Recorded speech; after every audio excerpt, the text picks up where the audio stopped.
رمضان مبارک یہ ایسا ہے جیسے کسی کے گھر کوئی مہمان آتا ہو، بہت دنوں سے تمنا تھی بھائی تم ہمارے یہاں مہمان نہیں آتے، اچھا بھائی آئیں گے، اچھا بھائی آئیں گے۔ ایسے ہی یہ رمضان مبارک سارے سال اس کا انتظار، جس کو ایک شاعر نے یوں کہا، خدا کا شکر ہے جو آرزو تھی دل میں مدت سے، خدا کا شکر ہے جو آرزو تھی دل میں مدت سے، ہوئی وہ آج خالق اکبر کی، ہوئی وہ آج پوری خالق اکبر کی قدرت سے، کہ رمضان مبارک آ گئے وہ مہمان، اور یہ مہمان کون؟ اللہ کے یہاں سے بھیجے ہوئے۔ ہمارے چینل البیانات ٹیوب آن لائن کو سبسکرائب کریں اور بیل ایکان پر کلک اور کریں۔ یہ تو سب جانتے ہیں کہ جب کوئی کسی آدمی کے گھر جاتا ہے تو گھر والا پوچھتا ہے بھائی کہاں سے آئے، کیوں آئے؟ اللہ ہمیں زبان دے رمضان مبارک سے باتیں کرنے کی۔ کہاں سے آئے؟ آسمانوں کی بلندیوں سے، عرش والے کے پاس سے، اور آپ کا نام لے کر بھیجا۔ کیوں آئے ہو؟ آپ کے لیے جہنم کے دروازے بند کروانے، جنت کے دروازے کھلوانے، عملوں کا ثواب بڑھانے۔ اسی لیے حدیثوں میں آتا ہے کہ رمضان میں نفلوں کا ثواب فرضوں کے برابر، اور فرضوں کا ثواب 70 گنا ہو جاتا ہے۔ صدقہ، خیرات، کھلانا، کسی کو افطار کرانا، اور افطار کرانے کے لیے بہت ساری چیزیں نہیں، ایک کھجور کے ٹکڑے سے کسی کا روزہ افطار کرا دیا تو روزے والے کو پورے روزے کا جتنا ثواب ملے گا اس افطار کرانے والے کو بھی وہی ملے گا۔ شہری میں بھی اللہ نے برکتیں رکھی ہے۔ یہ پورا مہینہ اللہ سے تعلق بنانے کا، اپنی آخرت بنانے کا، عملوں کی پونجی تیار کرنے کا۔ جیسے بیپاری آدمی اور ہر ایک اپنی پونجی تیار کرتا ہے، بلکہ سب سے پہلے اور بنیادی چیز رمضان آیا ہی ہے تقوی دلانے کے لیے۔ کتب علیکم الصیام کما کتب علی الذین من قبلکم لعلکم تتقون۔ ایمان والو تم پر روزے فرض کیے گئے جیسے پہلوں پر تھے۔ کیوں؟ تاکہ تمہارے اندر تقوی آئے۔ تقوی کس کو کہتے ہیں؟ حضرت عمر رضی اللہ تعالیٰ عنہ نے ایک مرتبہ حضرت ابی بن کعب رضی اللہ تعالیٰ عنہ سے پوچھا، بھائی ابی، یہ قرآن میں تقوی لعلکم تتقون، اتقوا اللہ لعلکم تتقون، اتقوا اللہ، یہ تقوی ہے کیا؟ عجیب جواب دیا۔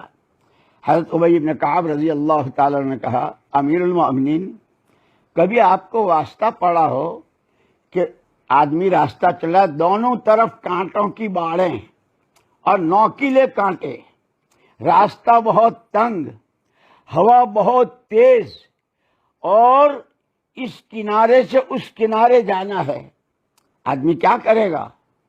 ہوا بھی ہے، کانٹے بھی ہیں، راستہ تنگ ہے اور سفر لمبا ہے۔ حضرت عمر رضی اللہ عنہ نے فرمایا کہ وہ تو اپنا، میرے دوستو، اسی لیے میں نے عرض کیا کہ سب سے پہلے اللہ سے اپنا معاملہ صحیح کرنا ہے، اللہ کو اللہ ماننا، اس کی فرما برداری کرنا، اور پھر اس نے خود کیا کہا؟ ادعونی استجب لکم، مجھ سے مانگو میں تم کو دوں گا۔ اللہ تو جھوٹ نہیں بولتا، اللہ والا خلافی نہیں کرتا۔ اسی لیے رمضان سے اگر باتیں کرے تو وہ کہے گا تمہاری دعاؤں میں قبولیت ڈلوانے آیا ہوں۔ اس لیے کہتے ہیں افطار کے وقت میں ایک دعا خاص قبول ہوتی ہے۔ ہم لوگ تو افطاری کے وقت میں پتہ نہیں کس میں لگ جاتے ہیں، افطار کی دعا بھی ہم کو یاد نہیں ہوتی۔ نہیں، یاد کریں، سیکھیں، سکھائیں گھر کے بچوں کو بھی۔ اور رمضان مبارک کا اس قرآن سے خوب گہرا تعلق ہے، اسی مہینے میں اترا ہے۔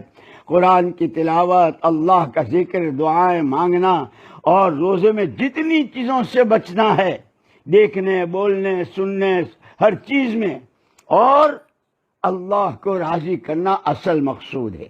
بس اگر یہ کر لیا تو روزہ ہوا۔ پھر کیا ہوتا ہے؟ 30 دن کے بعد یا 29 دن کے بعد اللہ پاک عید کا چاند دکھاتے ہیں۔ میری محترم بہنوں، میرے بھائیوں، میرے دوستوں، اگر یہ چھوڑے دنوں کی زندگی تقوی کی بنیاد پر، روزے والے مزاج پر ہو گئی تو موت دنیا رو رہی ہوگی، اور اس کے لیے اس کی موت چاند ہوگا عید کا، کہ یہ خوشی خوشی اللہ سے ملنے کے لیے جا رہی ہوگی، خوشی خوشی اللہ سے ملنے جا رہے ہوں گے۔ یہاں کی عید تو دوسرے دن باسی ہو جاتی ہے، لیکن تقوی پر، روزے کے مزاج پر جو عید ملے گی، سکرات سے لے کے کہ پھر کبھی وہ باسی نہیں ہوگی۔ وہاں کے کھانے، وہاں کے پوشاک، وہاں کی سواریاں، اور وہاں اللہ کی زیارت، اللہ قرآن پڑھ کر سنائیں گے۔ اب پڑھ لو جتنا پڑھ سکو، کہ دنیا میں جب بندہ یا بندی قرآن پڑھتے ہیں تو اللہ سنتے ہیں، جنت میں اللہ قرآن سنائیں گے، نور کے بادل اٹھائیں گے۔ کہوں گا اللہ نے مجھے تمہیں جس کی جتنی اب تک عمر ہوئی، کتنے رمضان دیے، اور اسی میں اللہ پاک نے عمرے کرائے ہیں، حج کیے ہیں، اور اللہ کے گھر کے طواف کیے ہیں، بڑی نعمتوں سے نوازا ہے۔ لیکن ہر بندہ بندی اپنے گریبان میں منہ ڈال کر دیکھے اللہ کی نعمتوں کی قدر کیا کی ہے اور ناقدری کتنی کی ہے۔ اسی کی دی ہوئی جان مال سے اس کی نافرمانیاں، اس سے بڑی ناقدری